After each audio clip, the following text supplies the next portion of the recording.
நலம் தரும் ஜோதிடம் சேனல் நண்பர்களே, அனைவருக்கும் வணக்கம். இன்று நாம் காணவிருப்பது வக்ர குரு என்ன செய்வார். முதலில் ஒரு கிரகம் வக்ரம் என்றால் என்ன? தன் இயல்பு நிலையிலிருந்து மாறுபடுவதுதான் வக்ரம். இயல்பாக ஒரு நிலையிலிருந்து மாறுபட்ட ஒரு நிலையை அடைவதுதான் வக்ரம் என்று சொல்வார்கள்.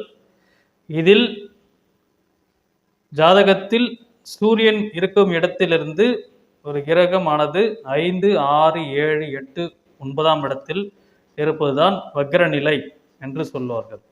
ஆகவே குரு சூரியனிலிருந்து ஜாதகத்தில் யார் ஒருவருக்கு 5ஆம் இடம், 6, 7, 8, 9ஆம் இடத்தில் இருந்தால் அது வக்ர நிலை அடைகிறது.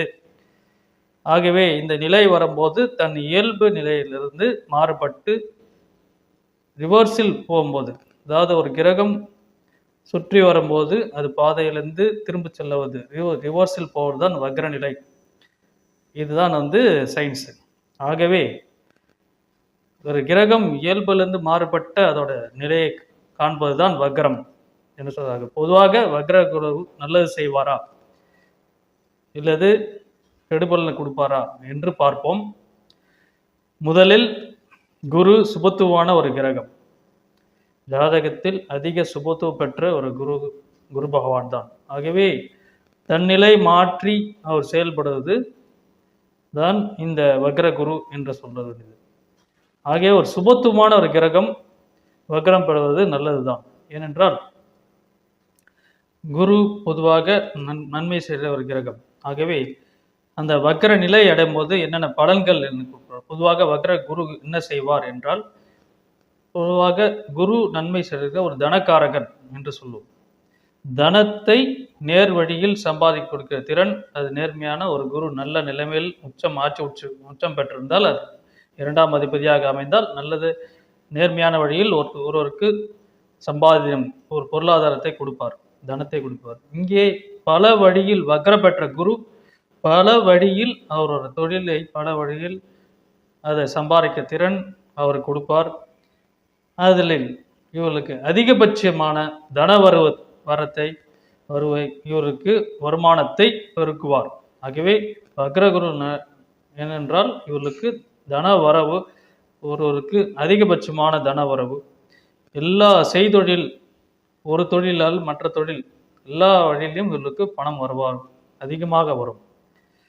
அதே போல் ஒருவருக்கு நியாயமான ஒரு குரு ஒன்று என்னென்றால் ஒருவருக்கு மற்றவருக்கு உதவி செய்வார். இங்கே அந்த உதவி செய்கிறத பார்த்து செய்வார். ஏனென்றால் இவர் எல்லாத்திலையும் ஒரு ஜாக்கிரதையான ஒரு எச்சரிக்கையாக செயல்படுவார்.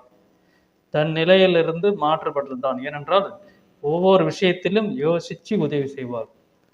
வருமானத்தை பல வழியில் பெருக்குவார். வருமானம் எதில் வருதோ அது பண விஷயத்தில் ரொம்ப ஜாக்கிரதையாக இருப்பார், கஞ்சத்தனமாக இருப்பார். அதே போல் ஆன்மீகத்தில் மிக அதிக நாட்டம் உண்டு. ஏனென்றால் குரு வக்ரம் அடையும் போது மிக மிக ஆன்மீகத்தில் நிறைய நாட்டம் இருக்கும். ஆராய்ச்சியாளர்கள் இருப்பார்கள், ரிசர்ச் சைடில் நல்லா பிரதிபலிப்பார்கள் இருப்பார்கள். அதே போல் ஒருவர் குரு வக்ரம் அடையும் போது ஒருவருக்கு தன்னோட தொழில் வியாபாரம் மிகப்பெரிய தொழிலதிபராக வலம் வருவார். இது பொதுவான ஒரு பலன். அதே போல் குரு பகவான் எந்தெந்த தொழிலுக்கு லாபம் கொடுக்குறாரோ அந்த தொழிலுக்கு எல்லா தொழிலும் இவர் பண்ணுவார். ஏனென்றால் இவருக்கு தொழில் எது லாபம் வருதோ பல தொழில் ஈட்டுவார். இதுதான் அந்த குரு வக்ரமடையமான அந்த பலன்கள்.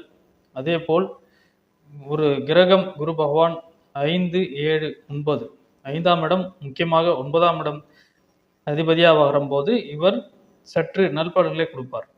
வக்ரமாக இருந்தாலும் தனித்த குரு இருந்தாலும் அந்த இடத்தை பொறுத்து வக்ரநிலை என்றது தனித்த குருக்கும் சம்மந்தமில்லை.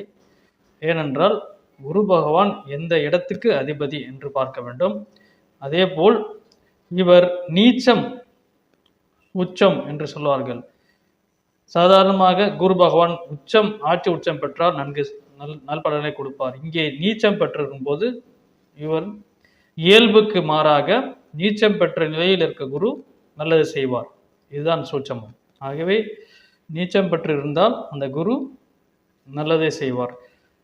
அதே போல் ஒரு கிரகமானது பாதகாபதி வரும்போது பாதக ஸ்தானத்துக்கு அதிபதியாக வருகிறார் குரு என்றால் அந்த இடத்தில் அமர்கின்ற இடம். பொதுவாக ஒரு 5ஆம் இடத்தில் அவர் அமரும் போது சாதாரணமாக குரு வக்ரம் பெற்றிருந்தாலும் அந்த இடத்தில் படிப்பு ஸ்தானம், மேற்படிப்பு, பட்டப்படிப்பு நன்கு அமைந்து இவர் நல்ல ஒரு படிப்பை கொடுக்கிறார். ஆகவே எந்த நிலையில் அவர் இருக்கிறார் குரு பகவான் அதை பார்க்க வேண்டும். அதே போல் அந்த தசாபுத்தி, பொதுவாக குரு திசை நடக்கும்போது வக்ர குரு அப்படி என்றால் தசாபுத்தி நடக்கும்போது இவர்களுக்கு எல்லாமே சற்று அதிகமான பலன்கள், பொருளாதாரம், தொழில் மற்றும் எந்த ஒரு பலனாக இருந்தாலும் இவர்களுக்கு அதிகமாக பலன்களை கொடுக்கிறார்.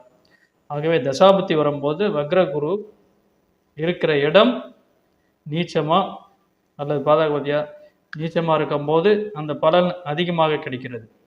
ஆகவே தன்னிலை மாறினாலும் சுபத்துவம் பெற்ற குரு என்றால் இவர் நன்மையை தான் செய்கிறார்.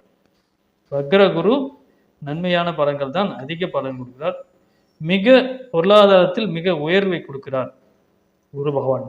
ஆகவே ஒருவருக்கு அந்த லக்னத்தை பொறுத்தும் இருக்கிறது.